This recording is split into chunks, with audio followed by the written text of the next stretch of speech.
मीरपुर नाम के शहर में तेजस अपनी पत्नी नीरू के साथ रहता था।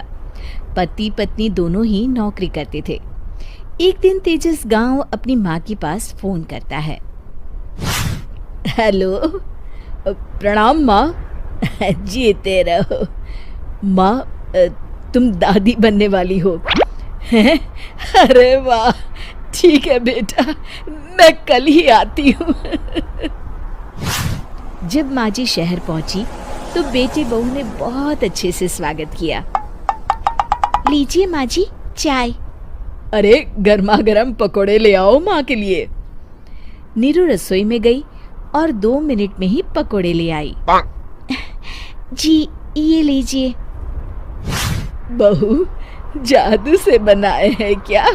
अभी तो रसोई में गई थी। यम्मी। माँ जी, शीला रसोई में पकोड़े तल रही है, मैं बस लेकर आई।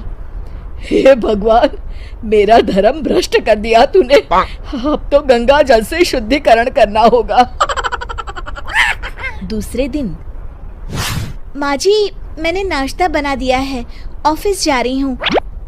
पर अभी तो घर का सारा काम पड़ा है। शीला आती ही होगी, झाड़ू पोछा बर्तन कपड़े वो सब कर लेगी। हमारे जमाने में घर का सारा काम हम ही करते थे। जी माँ जी, आप बहुत होशियार हैं, मैं घर ऑफिस दोनों नहीं संभाल पाती। तो जरूरत क्या है घर से बाहर जाकर चाकरी करने की?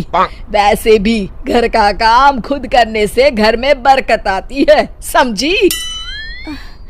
पर माँ जी, मेरे बाल धूप में सफेद नहीं किए मैंने। हाँ।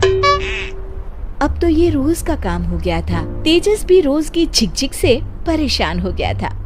एक दिन उसने कहा, नीरू, वैसे भी तुम्हें मैटरनिटी लीव मिलने वाली है, तो अभी से ही छुट्टी ले लो। पर क्या, मेरी सैलरी अच्छी खासी है। आखिर नीरू ने रिजाइन कर दिया। जब बच्चा हुआ तो घर में सब बहुत खुश हुए। कुछ दिनों बाद तेजस फाइल देख रहा था।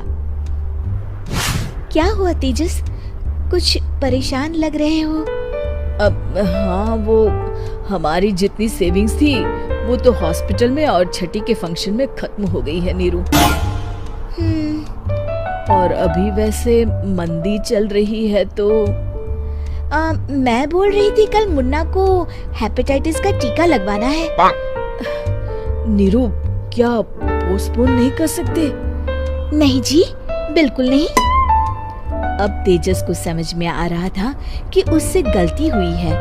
पैसों की कमी का असर घर के माहौल पर भी पड़ रहा था। अगले दिन, बेटा मेरा चश्मा और ये दवाइयाँ ले आना, पर्चा देते हुए माँ जी ने कहा। जी।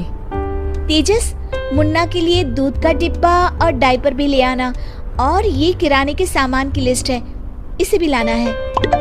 तेजस गुस्से में लिस्ट मरोड़कर फेंकता है और चिल्लाता है, पैसे क्या पेड़ पर उगते हैं? ये ले आना, वो ले आना। अरे पर ये जरूरत का सामान ही है।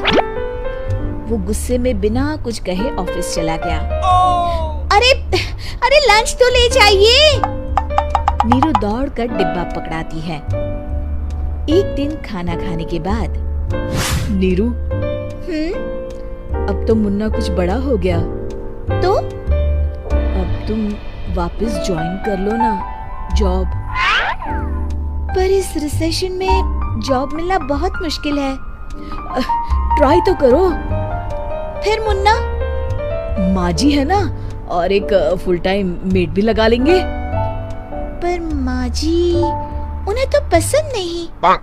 तभी माँ जी वहाँ आ जाती है और प्यार से नीरू के सर पर हाथ फेरते हुए बोलती है, अब मेरी समझ में आ गया बहू, पहले के और अब के समय में अंतर है। तुम काम शुरू करो, मुन्ना की जिम्मेदारी मेरी।